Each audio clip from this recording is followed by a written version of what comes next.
Hello and welcome.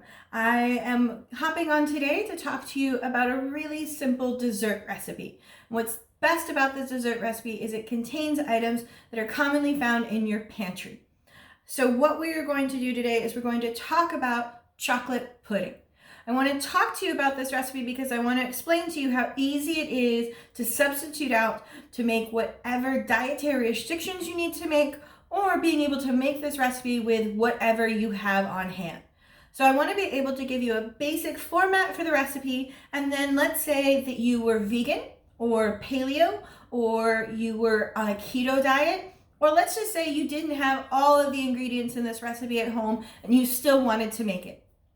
Let's go through the basic ingredients. So for this recipe, you're going to need sugar, cocoa powder, milk, vanilla, and cornstarch. Very simple. I have a shelf-stable milk product here. You could use evaporated milk if you wanted to, or regular milk from your fridge. If you didn't have milk, do you have a can of coconut milk? Do you have almond milk? Do you have any non-dairy milk? The same recipe can be made vegan by swapping out just the very simple ingredient of the dairy product. Any kind of soy milk, almond milk. I personally like doing a combination of traditional milk and coconut milk because of the fat in it. For me personally, I also really like to make this recipe with evaporated milk. It's a little bit sweeter, so you want to cut back on some of your sugar.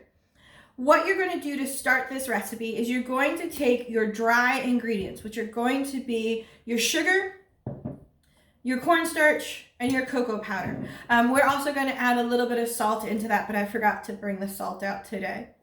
So you're going to take your cocoa powder, your sugar, and your cornstarch, and a little bit of salt. You're going to whisk those two things together, and you're going to put it through a strainer. The reason for that is you want to get rid of your cocoa powder lumps. You could end up with a really lumpy pudding afterwards. Honestly, if you don't have a sieve to do this through, don't even worry about it. I've done it where I've just dumped everything in the pot and whisked it, and then slowly added in my milk, and it worked just fine. So what you're looking for your amount of ingredients for today is you're looking at 1 cup of sugar. If you were using a sweetened beverage, so let's say you had sweetened coconut milk or sweetened almond milk, you would want to cut your 1 cup of sugar down to more like a half a cup or even 3/4 of a cup. Then we are going to use half a cup of cocoa powder. If you are on a paleo diet or had any other dietary restrictions, you could do a raw cacao, which is a little bit more bitter, which you would obviously want to increase your sugar. Or if you didn't have cocoa powder, you could very easily put chocolate chips in this. It would just take a bit more effort. So we've got our cocoa powder, our sugar, and then really what we need to thicken this is our cornstarch. If you were doing paleo or something special, you could always swap this out for using yucca. Yucca flour will work in place of this. Arrowroot will work in place of this. If you were looking to go keto, you would need to do this slightly different and use gelatin in place of your cornstarch. But the beauty of the cornstarch is it is gluten-free. So if you have any friends that are vegan or gluten-free, it's a very simple recipe. So we'll take our cornstarch, our quarter cup of cornstarch, half a cup of cocoa powder, 1 cup of sugar, and a little pinch of salt. We're then going to take those and whisk out any lumps through a sieve, put them into a sauce pot. Once it goes into your sauce pot, you're then going to take and slowly add in your milk, stirring constantly. And what you're doing is you're going to start with a whisk to make sure that all of your sugar, your cocoa powder, your cornstarch are dissolved into the liquid. But honestly, once you have it dissolved, you're then going to want to use a heat-resistant rubber spatula. The rubber spatula is going to allow you to get in all the nooks and crannies inside of your pot, make sure that nothing sticks, make sure that there aren't any lumps or anything at the bottom that are being stuck to the pan. You're just going to keep scraping the bottom of the pan as it cooks. And then what will eventually happen is that your cornstarch will start to thicken this mixture. So you're going to bring it up to about a simmer and then slowly stir it until it coats the back of your spoon, just enough that you can run your fingers through and it still holds together. Once you have that, you're going to take it out. You're going to stir in a little bit of vanilla extract, put it into individual containers. You can either rub the top of the container with a little bit of butter, and that will keep that pudding skin from forming, or you put a piece of plastic wrap directly on top. It's just that simple. You're gonna look at these basic ingredients, and then of course you can always swap them out. If you didn't want to use sugar, you could use a coconut nectar, you could use maple syrup, you could use honey. Anytime you have a sweetener in something like this as opposed to a baked good, really easy to swap it out. In baking, you need that scientific measure.